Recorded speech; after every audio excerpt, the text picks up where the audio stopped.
Bienvenue dans l'univers de la Formule 1. Aujourd'hui, je vous emmène au cœur du règlement technique et des stratégies de course, en vous expliquant comment le choix des pneumatiques, le réglage des ailerons et même les pénalités influencent le déroulement d'un Grand Prix. Accrochez-vous, c'est parti pour une plongée au cœur de la technologie et de la tactique en Formule 1.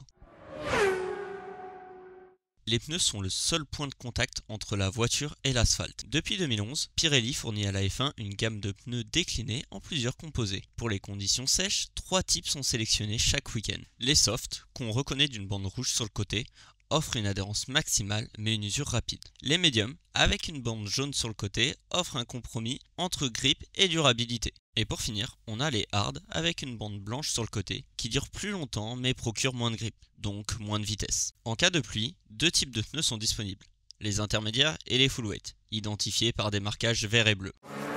So box, box, box, box, box, box, box, box. Le règlement impose aussi lors d'une course sur piste sèche, chaque pilote doit utiliser au moins 2 composés différents, ce qui implique obligatoirement un arrêt au stand pour changer de pneu. De plus, un nombre limité de jeux est alloué par week-end, par exemple 13 jeux pour le sec, ce qui accentue l'importance de la gestion de l'usure et du choix stratégique. La gestion des pneus se traduit par une véritable bataille stratégique. Les équipes doivent décider du moment optimal pour appeler leur pilote au stand en fonction de l'usure des pneus et des conditions de piste.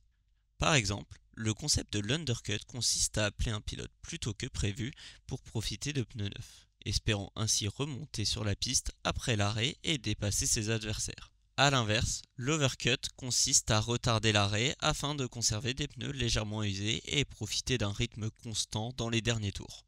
Mais la stratégie ne se limite pas aux pneus. La télémétrie permet aux ingénieurs de suivre en temps réel la température, la pression et l'usure des pneus, ainsi que l'état aérodynamique de la voiture.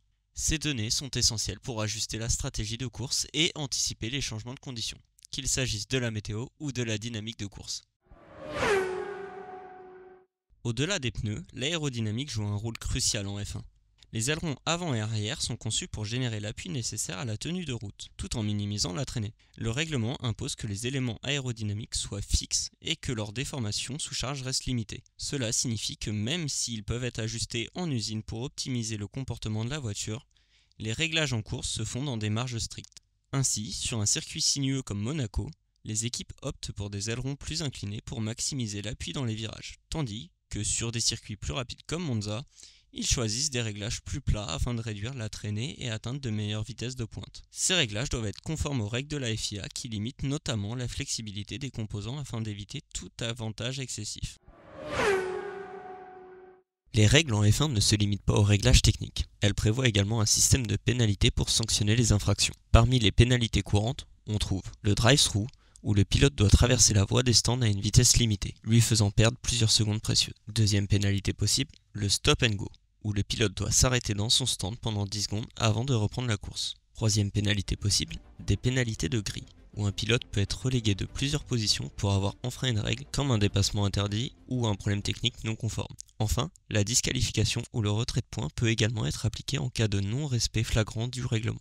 Ces sanctions visent à garantir que toutes les équipes restent dans le cadre des règles fixées par la FIA et à maintenir une compétition équitable. Elles impactent directement la stratégie, car une infraction peut faire basculer le résultat final d'une course. Ces règles, souvent complexes, forcent les équipes à repousser sans cesse les limites de l'ingénierie, tout en restant dans le cadre imposé par la FIA. Si cette plongée au cœur des stratégies et du règlement vous a passionné, n'oubliez pas de vous abonner et de partager cette vidéo. Merci de m'avoir suivi et à très bientôt pour de nouvelles vidéos dans le monde fascinant de la Formule 1.